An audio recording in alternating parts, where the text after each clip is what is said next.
Hello and welcome to Liam's Lyceum. I'm your host, Liam, aka Himvar, and today I have a special video for you, sort of part of my book collection.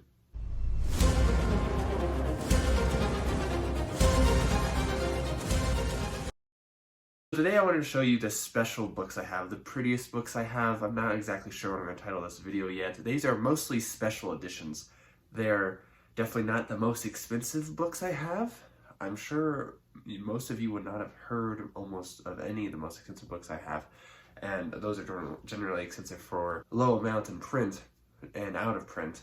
But I did want to go over some of the special editions I have. I'm going to start off with probably the two most popular. As you can see here, actually, this one's not really like a super special edition. While I am doing these, there are some books that I consider pretty that have like pretty covers, but in a lot of cases, like if it's leather bound, if it has pictures in the book, if it has sprayed edges, stuff like that I find, and I think a lot of people find attractive, so to speak. And so that's mostly what I'm talking about. But for example, I didn't put the hardcover Stormlight Archive books on here, even though those are also really nice. They're really similar to this. The only thing that they're really kind of lacking, where this has, is the sprayed edges. And in fact, they even have pictures on the inside, which this does not have. So this is Dune. This is a pretty common copy, honestly. I see tons of people with it. And then we have art on the end papers, art on the dust jacket, more art back here. So honestly, this is a really common copy. You can get this at Barnes & Noble, but it is really pretty, which is why I have this copy, because I just thought, man, that was gorgeous, so I have to get that. So that is that. And then also, this one's pretty common as well. It's funny lifting this up. They look about the same size. I think this one's a little shorter, but this one is way heavier because it was double the length. It's the new Lord of the Rings special edition. This is the cheaper version. This is not the one that comes with the slipcase. There's the One Ring poem and the Black Speech and the Tengwar script. So again, obviously sprayed edges, special because it has script on it as well. There is a little ribbon to mark your page.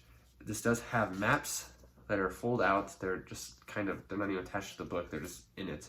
This does have illustrations as well. What's special about this edition is that it's Tolkien's illustrations. And now there's not a ton of them, but they are in color. Here's another one. Here's the Westgate of Moria, for example. So very nice edition. That's kind of what, this is the book that basically made me want to film this video, because this just came out, or I think it's been out for about a month in some places maybe, but I just got it last week. So there's that. All right, and then we'll go through this stack first. So I have two books from Grim Oaks Press. The first one is Dragon's Bane by Barbara Hambly. Now this is the book that got Brandon Sanderson into reading, or at least reading fantasy. I can't remember exactly, but it was about 5th grade, I think, when he read this. She's a very underrated author. I actually haven't read anything by her, but I have several books by her. I do plan on, I'm hopefully actually want to get to this one this year. I have a reading copy as well. This one is just nice, kind of nice to have. They are leather. There are leather underneath these dust jackets, and they have a nice little imprint there as well.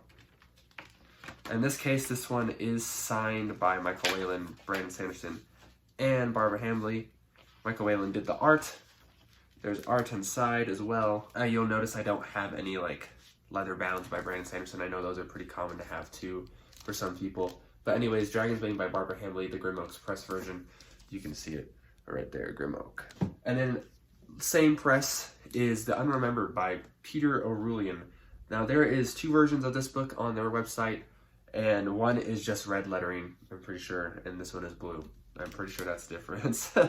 So nice quality, actual leather and stuff. I think this person works with Grim Oaks Press themselves, and so that's why this has been printed, because it's not a very popular book as far as I'm aware. There is a really nice fold-out map in this one. It's almost a map you would think you'd get in a D&D RPG campaign setting book.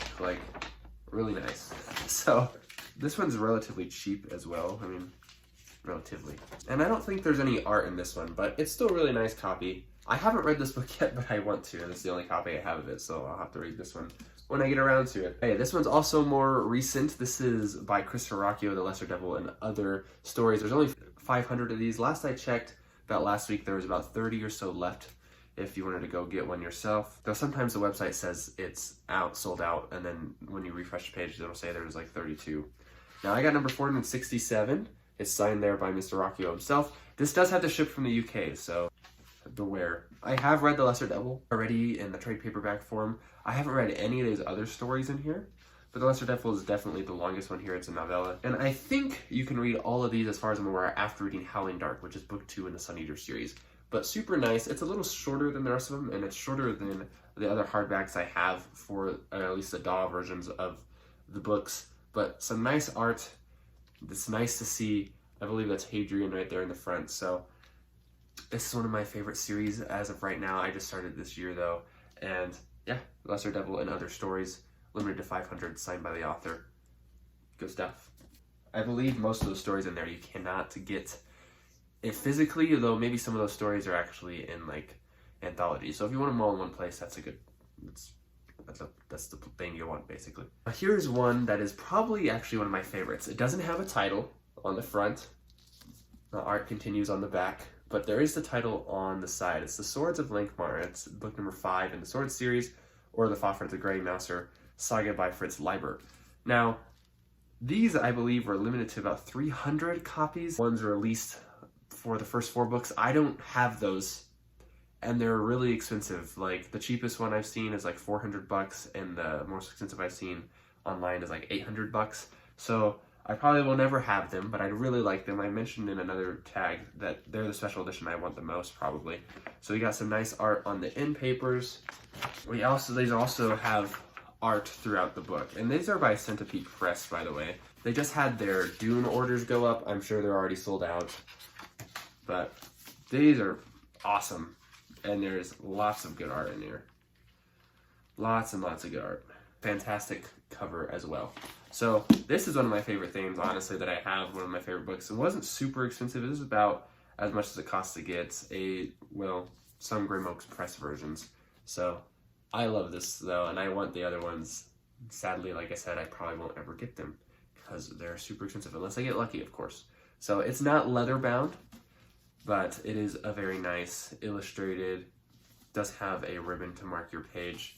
I probably will not read from this when I do finally get this book, because I've actually only read the first 3 Swords books, but this is number 5, as I've said. Okay, let's go to stack number 2. So this is going to be presses that are probably a little bit more common. So this first one, maybe not, because they've been out of business for several years. This is the Franklin Library. This is The Return of the Native by Thomas Hardy. Got some gilt pages, you got a nice ribbon. I've actually started reading this book. This was really cheap. You can get a lot of Franklin Press ones pretty cheap. Like I said, I'm pretty sure they've been out of business for a couple decades now. It's not very far in it. I was supposed to read this to my brother, but I don't know when we'll continue that. And then we have my only Folio Society book. Now, it doesn't look pretty good in the slipcase, but that is protecting it. This is Bede, Ecclesiastical History, or as it says here, the history of the English Church and People. So you can call him Bede if you want, the Venerable Bede, Beda. His name actually means prayer. There's someone's signature in here and some date, probably whoever originally owned this. Don't know what happened there, but it's got some nice art. Of course, it's medieval art, so this is nonfiction, of course. This is the only Folio Society I have. To be honest, a lot of Folio Society books are very expensive, and while they look nice on the outside, their art is really not my favorite most of the time. There are very few that I actually like. Dune is a good one. Their Book of the New Sun by Gene Wolfe books also look phenomenal, but a lot of times I don't really care for their art. So I have not really gone out of my way to get Folio Societies besides this one. This one I found relatively cheap. So I still think it looks pretty gorgeous though. So, okay, and my last 2 are Easton Press. Easton Press is also about as popular as Folio Society. I honestly think theirs look nicer in a lot of cases. Like, for example, if you were to look at Left Hand of Darkness for Folio Society, I think the Easton Press looks 10 times better, 10 times prettier. I think it's also more expensive though. So, but sometimes Easton Press books are pretty cheap, especially when you find them used. So this is Ivanhoe by Sir Walter Scott. I've not yet read this. I am looking to get to it soon. But it is gilded. Oh, well, there seems to be a picture or something in here. Yeah, there's a picture at least. So maybe a couple. I'm not really sure. I didn't look through it all that much. The ribbons here, I haven't used it, as you can tell.